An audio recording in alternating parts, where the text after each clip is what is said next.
예, 시청자 여러분 안녕하십니까. 주말에 만나는 컬처 팝 시간입니다. 지난 대선에서 홍준표 후보의 지지율이 상당 기간 한자리 숫자였습니다. 20대, 30대, 40대에서 보수정당 대선 후보를 바라보는 시각이 매우 부정적이었는데요. 이 문제를 청년층은 이념적 의식에서 좀 자유롭다, 그래서 그런 문제들을 심각하게 바라보지 않을 것이다 라는 막연한 기대감으로 지난 보수정권은 9년의 시간을 허송세월했습니다. 그런데 지금 탈출구가 없는 청년 빈곤 문제 때문에 청년들이 일자리도 교육도 받지 못한 채 그냥 니트족이라는 형태로 남아있거나, 더 나아가서 캥거루족이라고 부모에 의존하는 부분들도 많습니다. 그럼 이 청년들이 빈곤하다는 것은 왜 빈곤할까요? 나이가 들어서 집에서는 독립해야 될 상황인데 학자금 대출 빚, 그리고 높은 실업률, 이 때문에 자립할 나이가 되었는데 혼자서는 도저히 자립을 할 수 없어서 부모에게 경제적으로 기대어 살 수밖에 없는 현상이 되어버렸다는 겁니다. 니트라는 것은 교육받지도 고용되지도 그리고 직장에 취업을 하기 위해서 재훈련되지도 못하는 사람을 니트라고 이야기를 하죠. 자, 25세 이상의 미혼 자녀가 부모와 함께 사는 비율이 2010년 대비 3배 이상 증가했다는 겁니다. 자, 청년 빈곤이 늘음에 따라서 부모에게 기대어 살지 않으면 도저히 살 수 없는 상황이 지금 벌어지고 있다는 겁니다. 자, 그렇다면 이걸 해결하기 위해서는 안정적이고 연봉 수준이 어느 정도는 되는 직업을 얻어야 되는데, 그런데 이걸 얻기 위해서 공식적이지 않은 비공식적인 교육 시스템에 오래 머물게 되면서 노동시장의 이동성이 낮아지면서 지금 여러가지 문제가 발생하고 있습니다. 이 비공식적 교육 시스템이라는 것은 노량진 학원가 등을 의미하겠죠. 그러니까 공신이, 고신이부터 시작해서 대기업 취업 시험인이를 한 사람당 3년, 4년, 5년, 6년씩 이렇게 일을 함에 따라서 그 시험이 떨어져 버리게 되면 그야말로 아무것도 가지지 못한, 그야말로 교육도 받지 못하고 훈련도 되지 못하고 고용도 되지 못하는 사람이 되어버리는 겁니다. 자, 왜 그러면 우리나라 사람들이 이렇게 이런 노량진 등에서 공시족이 되어가고 대기업족이 되어가는 걸까요? 그 이유는 한번 현실에서 비정규직이나 중소기업이나 계약직으로 상대적으로 질이나 고용 안정성이 낮은 직장에서 출발하게 되면 이후에 다시는 좋은 직장으로 갈 수가 없다라는 부분 때문에 이런 일이 벌어지는 겁니다. 그런데 이것이 통계를 통해서 증명이 되었습니다. 한번 가난한 빈곤층으로 떨어진 청년은 10년이 지나도 가난에서 벗어나기 어렵다. OECD 회원국 중에 제가 며칠 전에 이야기를 했습니다만 최악의 노인 빈곤율 49% 정도 된다는데, 이런 상황에서 이제 청년 빈곤층까지 고착되어서 전 세대의 빈곤화가 우려되고 있습니다. 자, 이것은 우리 사회가요, 정치나 정부에서 다른 무엇보다도 시급히 해결해야 될 중대 과제임에도 불구하고 이런 문제를 해결을 잘 못하고 있습니다.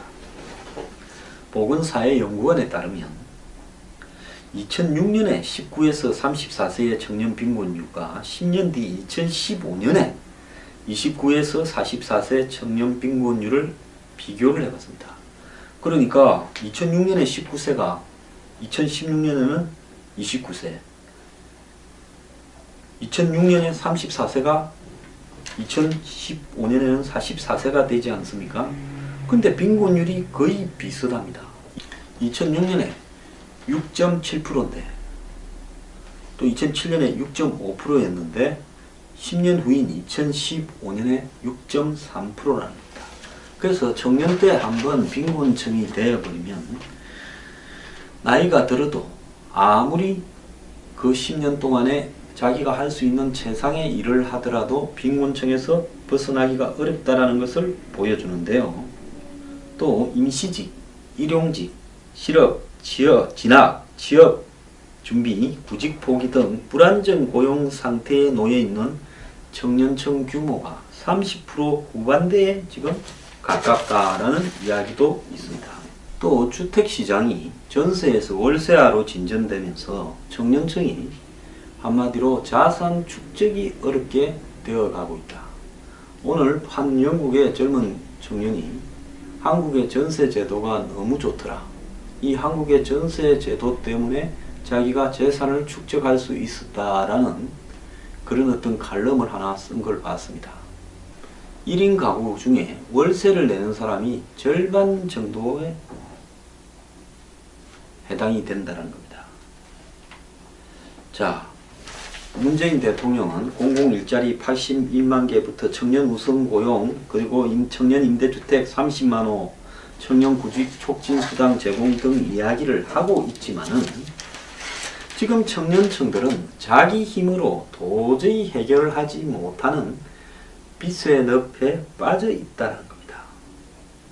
자, 이들이 일자리나 주거에 대해서 한마디로 미래가 보이지 않을 정도로 고민을 하고 있는데, 자, 우리가 지금 우리 사회에 있는 이 가계부채, 즉 가게마다 이 부채가 상당한 액수를 이렇게 안고 있는데, 이 가계부채가 이제 청년층까지도 내려와서 청년층의 부채의 심각성을 나타내고 있다는 겁니다. 실제로 지금 흑수저 저소득층은 청년층이 학자금 대출이라든지 무슨 창업을 하기 위한 빚뿐만 아니라 부모가 한마디로 냈던 가계부채를 청년층이 부모 덕을 봐서 갚기는커녕 부모의 빚을 떠안아서 신용불량자가 되고 취직도 못하는 청년들이 한둘이 아니라는 겁니다.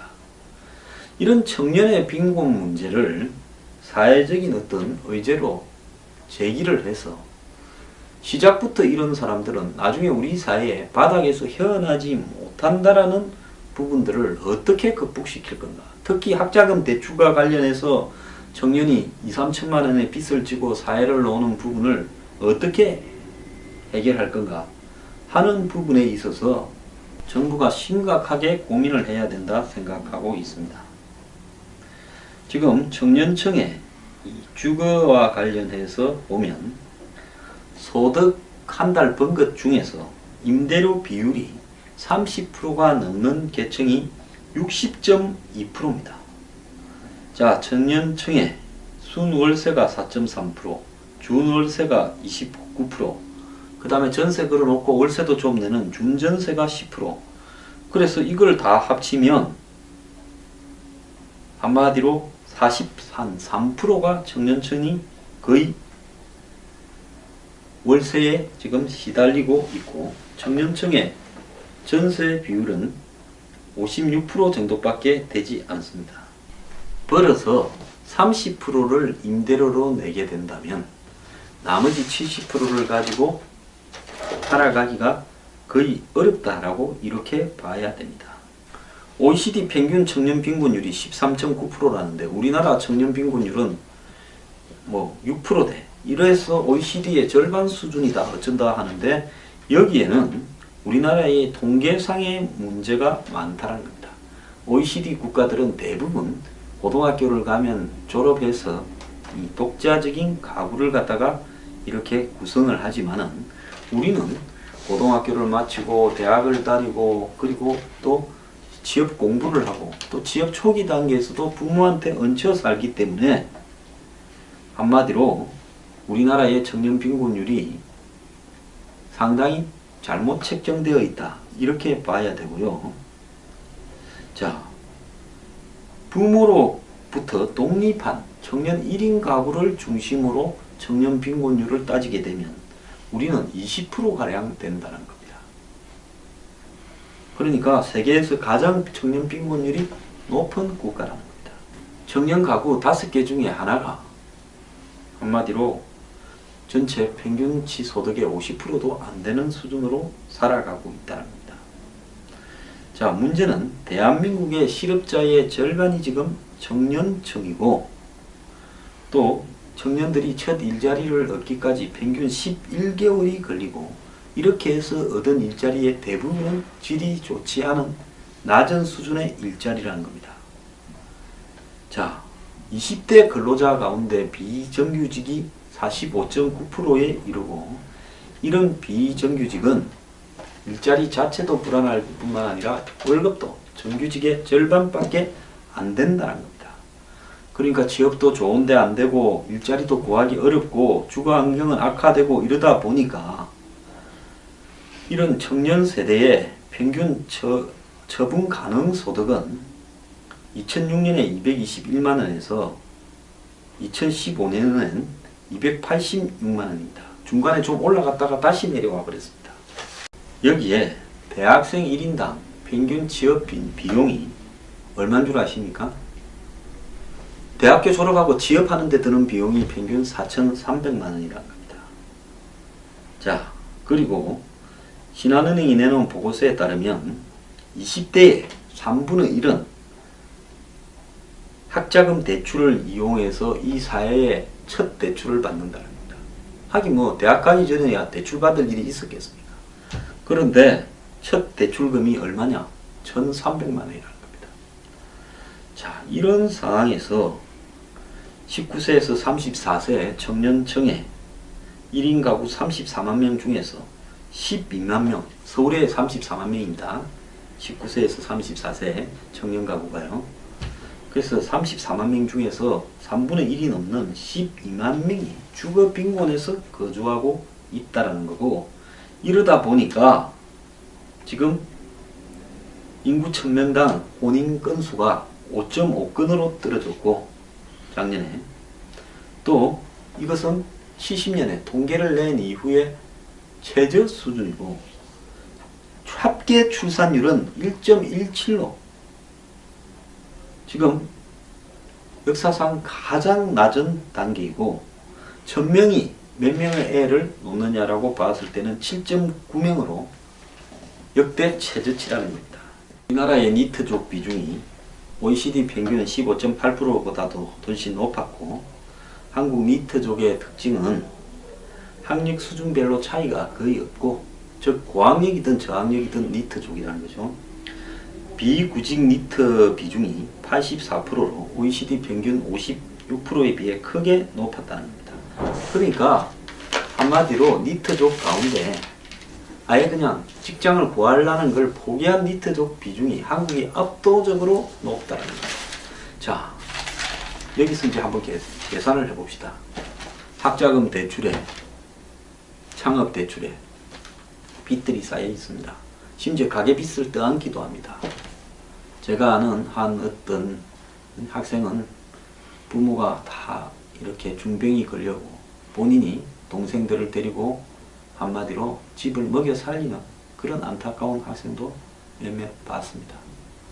자, 이런 상황에서 결국 주거 환경은 극도로 열악하고, 내 일자리는 매우 불안정하거나 비정규직이거나 파트타임이거나 파견근로거나 알바입니다.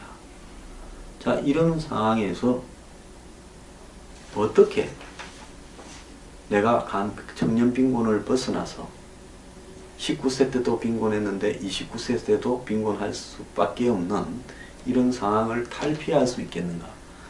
신이 와서 도와도 탈피하기가 어려울 겁니다. 지금 이런 청년들을 두고 한국의 보수 세력이 왜 노력을 안 하냐, 일자리를 가지고 따지지 말고 묻지도 따지지도 말고 좀 만족하고 살아라 어쩐다 하는 것이 먹혀들 수 있겠는가? 거의 불가능한 이야기인 거죠.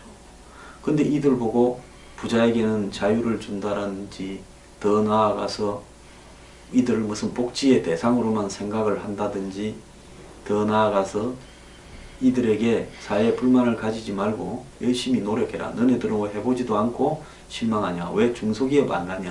이렇게 말을 해서는 안 된다는 겁니다. 근본적으로 저는 한국의 보수 세력이 청년 세대를 바라보는 시각을 완전히 고쳐야지 그들을 갖다가 마치 경쟁을 회피하고 소극적이며 불만만 가득 차고 사회에 대한 전복 욕구만 갖고 있는 인물로 바라봐서는 저는 대한민국 사회에 지금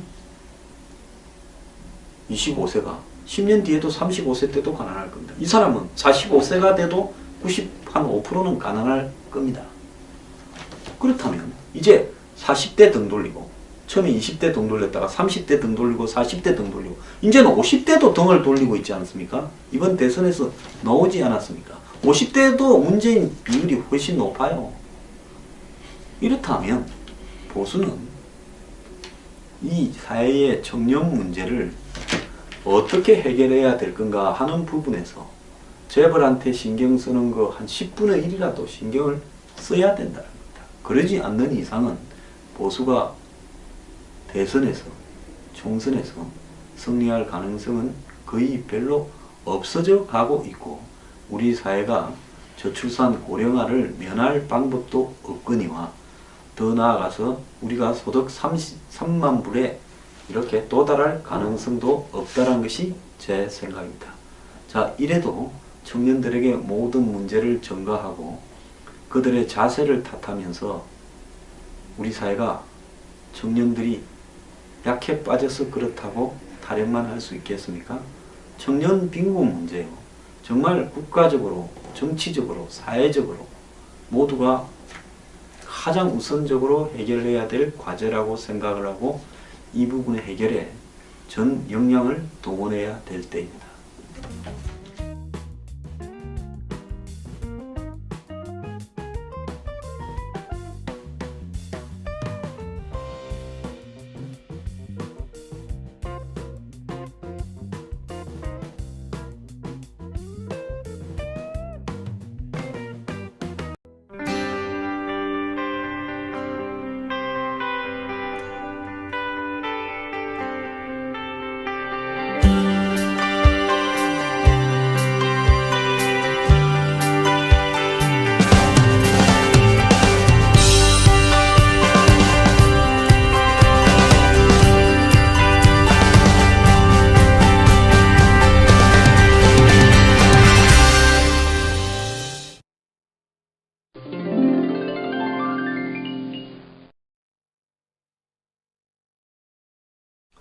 예, 시청자 여러분 안녕하십니까.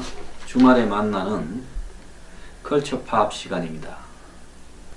지난 대선에서 홍준표 후보의 지지율이 상당 기간 한자리 숫자였습니다. 20대, 30대, 40대에서 보수정당 대선 후보를 바라보는 시각이 매우 부정적이었는데요. 이 문제를 청년층은 이념적 의식에서 좀 자유롭다. 그래서 그런 문제들을 심각하게 바라보지 않을 것이다 라는 막연한 기대감으로 지난 보수정권은 9년의 시간을 허송세월했습니다. 그런데 지금 탈출구가 없는 청년 빈곤 문제 때문에 청년들이 일자리 한번 가난한 빈곤층으로 떨어진 청년은 10년이 지나도 가난에서 벗어나기 어렵다. OECD 회원국 중에 제가 며칠 전에 이야기를 했습니다만 최악의 노인 빈곤율 49% 정도 된다는데 이런 상황에서 이제 청년 빈곤층까지 고착되어서 전 세대의 빈곤화가 우려되고 있습니다. 자, 이것은 우리 사회가요, 정치나 정부에서 다른 무엇보다도 시급히 해결해야 될 중대 과제임에도 불구하고 이런 문제를 해결을 잘 못하고 있습니다. 보건사회연구원에 따르면 2006년에 19에서 34세의 청년 빈곤율과 10년 뒤 2015년에 29에서 44세 청년 빈곤율을 비교를 해봤습니다. 그러니까 2006년에 19세가 2016년에는 29세, 2006년에 34세가 2015년에는 44세가 되지 않습니까? 근데 빈곤율이 거의 비슷합니다. 2006년에 6.7%인데 또 2007년에 6.5%였는데 10년 후인 2015년에 6.3%라는 겁니다. 그래서 청년 때 한번 빈곤층이 되어버리면 나이가 들어도 아무리 그 10년 동안에 자기가 할 수 있는 최상의 일을 하더라도 빈곤층에서 벗어나기가 어렵다라는 것을 보여주는데요. 또 임시직, 일용직, 실업, 진학, 취업, 준비, 구직 포기 등 불안정 고용 상태에 놓여 있는 청년층 규모가 30% 후반대에 지금 가깝다라는 이야기도 있습니다. 또 주택시장이 전세에서 월세화로 진전되면서 청년층이 한마디로 자산 축적이 어렵게 되어가고 있다. 오늘 한 영국의 젊은 청년이 한국의 전세 제도가 너무 좋더라. 이 한국의 전세 제도 때문에 자기가 재산을 축적할 수 있었다라는 그런 어떤 칼럼을 하나 쓴 걸 봤습니다. 1인 가구 중에 월세를 내는 사람이 절반 정도에 해당이 된다는 겁니다. 자, 문재인 대통령은 공공 일자리 81만 개부터 청년 우선 고용, 그리고 청년 임대주택 30만 호, 청년 구직 촉진 수당 제공 등 이야기를 하고 있지만은 지금 청년층들은 자기 힘으로 도저히 해결하지 못하는 정도는 되는 직업을 얻어야 되는데, 그런데 이걸 얻기 위해서 공식적이지 않은 비공식적인 교육 시스템에 오래 머물게 되면서 노동시장의 이동성이 낮아지면서 지금 여러가지 문제가 발생하고 있습니다. 이 비공식적 교육 시스템이라는 것은 노량진 학원가 등을 의미하겠죠. 그러니까 공신이, 고신이부터 시작해서 대기업 취업 시험인이를 한 사람당 3년, 4년, 5년, 6년씩 이렇게 일을 함에 따라서 그 시험이 떨어져 버리게 되면 그야말로 아무것도 가지지 못한, 그야말로 교육도 받지 못하고 훈련도 되지 못하고 고용도 되지 못하는 사람이 되어버리는 겁니다.